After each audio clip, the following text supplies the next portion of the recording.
নমস্কার বন্ধুরা, আমি সুপর্ণা। তোমরা সবাই কেমন আছো? আশা করি খুব ভালো আছো। আমার চ্যানেলে আর নতুন একটা ব্লগে অনেক ওয়েলকাম। এখন দুপুর 2টো বাজে। দুপুর 2টো থেকে আজকে ব্লগটা শুরু করলাম। বলতে গেলে সারাটা সকাল মানে শুয়ে বসে কাটিয়েছি। সামথিং কিছু ঘরের কাজ ছিল। কালকে সারাদিন তো মায়ের বাড়িতে যেতে ছিলাম, তো রান্নাবান্না করিনি, তো বাসন টাসনও কিছু ছিল না, ঘরদোর পরিষ্কারই ছিল সারাদিন ঘরে না থাকার জন্যে। তো অল্প একটু ঘরের কাজকর্ম করতে করতে মা ফোন করে দিল যে দুপুরবেলা আমার বাড়িতে চলে আসবি খেতে। তো মায়ের বাড়িতে দুপুরবেলা খাওয়া দাওয়া শুনে তো আরও আনন্দে শুয়ে পড়েছিলাম, কিছুই কাজ করিনি। তা উৎসাহ গতকাল দিদার বাড়িতে থেকে গেছিলো, একটু আগে বাড়ি গেছিলো স্নান করার জন্যে। এখন আমি আর উৎসাহ মিলে মায়ের বাড়ির দিকে যাচ্ছি। তোমরা সবাই একটা লাইক দিয়ে স্কিপ না করে ভিডিওটা দেখা শুরু করে দাও। চলে এসেছি মায়ের বাড়িতে। আর কি করছি বলো তো? মান কচু ঘষছি। আজকের মা কচু বাটা করবে। আর আমার ফোনটা নিয়ে ভুটু আমাকে আমার ভিডিও করে দিচ্ছে, তাই একটু ওকে ভেঙালাম। আর ভুটুও ঠিক আমার মতো একটু ভিডিও, একটু রিলস, শর্টস করতে ভীষণ ভালোবাসে, আমাকে কপিও করে। ও বড় হয়ে ঠিক আমার মতো ব্লগার হবে। এই ব্লেন্ডারের জারে মা ওই মান কচু ঘষা নারকেল কোড়া নিয়ে নিয়েছে, আর তার সাথে দিয়ে দিচ্ছে একটুখানি সর্ষে, তার সাথে দিচ্ছে কাঁচা লঙ্কা স্বাদ অনুযায়ী, আর স্বাদ অনুযায়ী নুন দিয়ে মা ভালো করে এটাকে ব্লেন্ড করে নেবে। এটা দেখো ব্লেন্ড করার পর এরম হয়েছে। আর এটাই কাঁচা গরম ভাতে খেতে হবে। তো এটা ফার্স্ট টাইমই খাবো। আর বলতে ভুলে গেছিলাম, সবার শেষে দিয়ে দিতে হবে সর্ষের তেল। তো গরম ভাতে আমি নিয়েছি কচু বাটা। তো এখানে উৎসাহ আমার সাথে খেতে বসে পড়েছে। একটা শুকনো লঙ্কা গরম ভাতে কচু বাটা। আমি কিন্তু এটা ফার্স্ট টাইম ট্রাই করছি, খেতে দারুণ হয়েছে। আমার থেকে টেস্ট করে এখন উৎসাহ খাচ্ছে।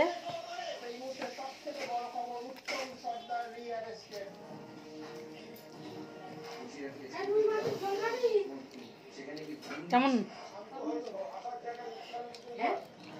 আমার বাপের বাড়িতে 1 বা 2 রকম পদ রান্না হয় না, রোজ দিনই অনুষ্ঠান বাড়ির মতো নানা রকম পদ রান্না করা হয়। খেতে খেতে হাঁপিয়ে পড়বো, কিন্তু মা রান্না করতে একদমই হাঁপায় না। সেই ছোটো থেকেই দেখে আসছি। এখানে মাছের তেল আর মা ইলিশ মাছ ভাজা দিয়েছে। এখানে যে ফুলকপি আলুর তরকারি, তো আমি তো তাও তরকারি স্কিপ করে করে আছি, ডাল ঠাল কিছুই নিইনি, ভাজাভুজিও নিইনি। আর এখানে সবার শেষে হচ্ছে রুই মাছের ঝোল আর ভাত। মানে খেতে খেতে বিশ্বাস করো, এরম যদি খাওয়া দাওয়া থাকে আমি তো কোনোদিনই রোগা হব না। মায়ের বাড়িতে যদি থাকি আমি 1 মাসে ডবল ওয়েট গেইন করে নেব। এত রকম খাওয়া দাওয়ার, প্রত্যেকটা এত টেস্টি হয়, কোনটা ছেড়ে কোনটা খাবো। তো সন্ধ্যা হয়ে গেছে, খেয়ে দিয়ে একদম ভাত ঘুম দিয়েছিলাম। মানে এত খেয়েছি যেহেতু, এবার সন্ধ্যার সময় মাম্পি চলে এসেছে। মাম্পি হচ্ছে ডোডোর খুব ভালো বন্ধু। ডোডো মাম্পির সাথে মানে মাম্পির হাতে খাবারটা খেতে ভীষণ পছন্দ করে। আর এই বিকালে দায়িত্ব থাকে মাম্পির ডোডোকে বিস্কিট খাওয়ানোর। ওই ডগ ফুড এখানে নিয়ে নিয়েছে মাম্পি, আর এখানে বসে বসে ডোডোকে খাওয়াচ্ছে। আর ডোডো দেখো কি গুড বয় হয়ে খেয়ে যাচ্ছে। এটা যদি আমরা খাওয়াতে যেতাম ও কিছুতেই খেত না, কিন্তু মাম্পি বলে ঠিক মাম্পির হাতে খেয়ে নিয়েছে। মাম্পিকে ভীষণ পছন্দ করে ডোডো। অনেকক্ষণ পর আবার তোমাদের সামনে চলে আসলাম। সেই দুপুরের পর থেকে আর আসা হয়নি। অত রকমের কিছু খাবার খেয়ে দে তো একদম মানে কি বললাম, শয়নে চলে গেছিলাম। দুপুরবেলা একদম জমিয়ে ভাত ঘুম দিয়েছিলাম মায়ের বাড়িতে। আর এখন একটু বেরিয়েছি উৎসার জন্যে কেক কিনতে। কেক সামনে পরীক্ষা, না খেয়ে দিয়েই পড়তে বসে পড়েছে।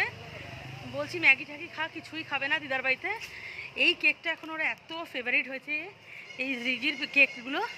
এখন এই কেক কিনতে কোন দূরে আসতে হলো আমাদের, এখন নিয়ে বাড়ি যাচ্ছি। আজকের আবার ঠাকুর আনতে যাওয়ার কথা আছে, যেহেতু আগামীকাল সরস্বতী পূজা। আজকের গিয়ে ঠাকুর আনতে যাওয়া হবে আমাদের ক্লাব থেকে সবাই। আগামীকাল সরস্বতী পূজা, এছাড়া আমাদের ক্লাবে একটা প্রোগ্রাম আছে, বিয়েবাড়ি। তো ক্লাবের সামনেটা অলরেডি প্যান্ডেল শুরু হয়ে গেছে, প্যান্ডেল করা বিয়েবাড়ির জন্যে। আর চলে এসেছে এই ডগির দল। এদের কাজ কি জানো? এই প্যান্ডেলের কাপড় ছেঁড়া, আর না হলে পটি করে দিয়ে যাওয়া। উৎসাহকে কেক ঠেক দিয়ে চলে এসেছি ক্লাবে। আর এবার আমাদের অফিস রুমেই ঠাকুরটা উঠবে, যেহেতু পিঙ্কু আমাদের ক্লাবের ফ্লাওয়ারিস্ট। এইখানে একটা ফ্লাওয়ারের ওয়ালিং করছে, যেটা ঠাকুরের ব্যাক সাইডে থাকবে। তো গাড়ি চলে এসেছে, এখন ঠাকুর আনতে যাচ্ছি।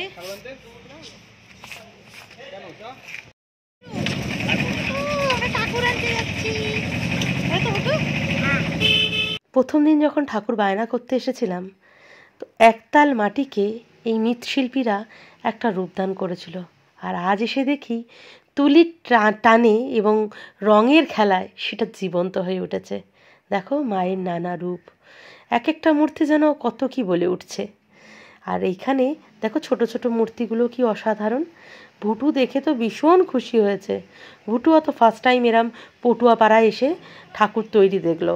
তো ভুটুর মনে অনেক জিজ্ঞাসা, তার উত্তর দিতে দিতে আমি ক্লান্ত হয়ে পড়ছিলাম। চলে এসেছি ফলের মার্কেটে। পূজার প্রথম উপকরণ ফল, আর এই কাকুর দোকান থেকে আমাদের ক্লাবের সমস্ত রকম ফল যায়। তো রাজারা চলে এসেছে ফল কিনতে, আমিও এইদিকে চলে এসেছি, আর গৌতম গেছে ফুল কিনতে।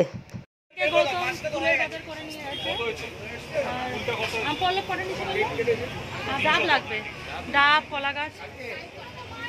আর ভুটু বাবু টাকা দেখি কি খাচ্ছিস তুই? নিলে নে না, অসুবিধা কি আছে? কি খাচ্ছিস? হ্যাঁ, কুল। চলে এসেছি সবজির মার্কেটে। খিচুড়ির সবজি কিন্তু না, ঠাকুর মশাইয়ের ভুজির সবজি, 5 রকমের সবজি কিনবো। দধিকর্মার বাজারটাও কমপ্লিট করে নিলাম। এখানে খই চিড়ে মুরগি নিয়ে নিলাম। আর এই দোকানে না জয়নগরের মোয়া পাওয়া যাচ্ছিল, গৌতমা সজল মিলে খেলো। আর এখন প্রায় 11:30 12:15 বাজতে যায়। মানে এত ভিড় ছিল বাজারে, রাস্তায় দেখো একদম যা যানজট ছিল বলার মতো না, রাস্তায় এপার ওপার পার হওয়া যাচ্ছিল না। আমাদের ঠাকুরটা আমরা গাড়িতে তুলে নিয়েছি, সমস্ত বাজার কমপ্লিট। এবার ক্লাবের দিকে ফিরবো। যারা যারা আমার দুর্গাপূজার ভিডিও দেখেছিলে তারা তো দেখেছো আমাদের দুর্গা প্রতিমা ডাকের সাজের ছিল। তো সেই অনুযায়ী আমরা সরস্বতী ঠাকুরটাও ডাকের সাজের করার চেষ্টা করেছি। আর শ্বেত আভূষণে মা সরস্বতীকে বেশি ভালো মানায়, এটা তো আমার মনে হয়।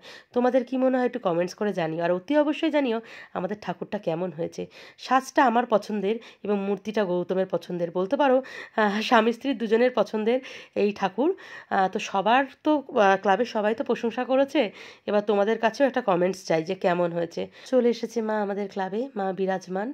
আর মায়ের আগমন মানেই বিদ্যার বিকাশ, জ্ঞানের ভাণ্ডার, জ্ঞানের জ্যোতি, সব কিছু শুভ। আলপনা এখনও কমপ্লিট হয়নি, এখানে মেহা আলপনা দিচ্ছে। প্রতিবার উৎসাহ আলপনা দেয়, কিন্তু উৎসার এবার এক্সামের জন্যে উৎসাহকে আমি পাঠাইনি, কিন্তু উৎসাহ আমার কোনো কথা শুনেনি। রাত 12টার সময় ক্লাবে চলে এসেছে, সামনে একটা রং পেয়েছে সেটা দিয়ে আলপনা করছে, ওকে আটকানো যাবে না। বললো এইটা আমি প্রতিবার করি, আমিই করব। তো গেটের সামনেটা ফাঁকা ছিল, ওইখানেই বসে গেছে আলপনা করতে। আর ঠাকুরের বেদিটাকে তো দেখলেই এই হলুদ রঙের পেপার দিয়ে আটকানো হয়েছে, বেশ সুন্দর লাগছে। হলুদ পেপারটা দিতে না একটা আলাদাই গেট আপ হয়ে গেছে। এই পেপারটা শম্ভুদা চয়েস করেছে, তার জন্য দেখো একটা আলাদাই গেট আপ। এখানে আলপনাটা প্রায় শুকিয়ে গেছে। আর আলপনা শুকিয়ে যাওয়ার পর যেটা সজল সবসময় করে থাকে, ওর একটু কারুকার্য দেখায়। যেহেতু দুর্গাপূজার সময় দেখেছি আমাদের সারা রাস্তায় আলপনা হয়েছিল, সেই রাত 2টোর সময় বসে বসে সেই আলপনার ওপর নিজের প্রতিভা দেখিয়েছিল। আজকেরও সে মিহার আলপনার ওপরও নিজের প্রতিভা দেখাচ্ছে। সরস্বতীর জন্য একটা নথ কেনা হয়েছিল, সেটা এখন গৌতম পরিয়ে দিচ্ছে, কালকে সকালে যদি ভুলে যাই। তাই এখনই মায়ের নথটা একদম সেট করে দিল। আর নথটা পরে মাকে কি সুন্দর লাগছে। নথটা অবশ্য অঞ্জলি চয়েস করেছে, অঞ্জলি আর সপ্তর্ষি মিলে গিয়ে নথটা কিনে এনেছে, তো খুব সুন্দর লাগছে। এদিকে মেয়েকে বলছি তাড়াতাড়ি কর বাড়ি যাবো, সেও আর উঠতে চাইছে না। তুলি পায়নি, হাত দিয়ে আলপনা করছে, কি আর বলবো। বলছি চল, যেটুকু হয়েছে শুনতেই চাইছে না, বলছে না আমি কমপ্লিট করবই। বলছে প্রতি বছর আমি আলপনা দিই মায়ের পূজার সময়, আর এবছর আমার বোর্ড এক্সাম, এবছর তো আমি বেশি করে আলপনা দেবো। তো শুনতেই চাইছে না, এমনিও সুপার স্টেশনে ভীষণ ভোগে। ভুটুকে দিতে গিয়ে মার বাড়িতে আমি আর গৌতম খেয়ে উৎসাহকে নিয়ে আবার ক্লাবে এসেছিলাম। তারপর তো দেখলে উৎসাহ আলপনা দিল, ভীষণ রেগে গেছিলো মেয়ে, ক্লাবে এসে আলপনা দিতে পারিনি। তার জন্য প্রতিবার এই কাজটা ওরই থাকে, কিন্তু এবার মেহা দিচ্ছিল। মিহার ও মিলেই করে, গত বছরও একাই আলপনা দিয়েছিল। একদম মাথা পাথা গরম মেয়ের, তার জন্য এই রাত্রিবেলা গৌতম তাড়াতাড়ি করে আনলো, ওই গেটের সামনে একটু আলপনা দিয়ে অ্যাটলিস্ট শান্তি পেলো মেয়ে। শান্তি। উফ, এখন বাড়ির দিকে যাব, 12:30 বাজে। আবার কাল সকালে এসে পূজার প্রস্তুতি, তারপর ওর অঞ্জলি দেওয়ার ব্যাপার রয়েছে। তো দেখি বাড়ির দিকে যাই। বাড়ি চলে এসেছি, এসে ফ্রেশ হয়ে নিয়েছি, এবার শুতে যাব। উৎসাহ গৌতম অলরেডি শুয়ে পড়েছে। উৎসাহ তো একদম 5-এ ফ্যানও চালিয়ে দিয়েছে, আমার জাস্ট ঠান্ডা লাগছে। ওর নাকি এত গরম লাগছে, গরমে নাকি ওর বুক ব্যথা করছে, তো হার্ট ব্যথা করছে গরমে। কাল সকালে উঠতে হবে, যেহেতু সরস্বতী পূজা অঞ্জলি দেওয়ার আছে। তো আজকের ব্লগটা এখানেই শেষ করলাম। তোমরা সবাই ভালো থেকো, সুস্থ থেকো, আর খুব তাড়াতাড়ি একটা নতুন ব্লগ নিয়ে আবার তোমাদের সামনে চলে আসবো। চলো বাই, গুড নাইট।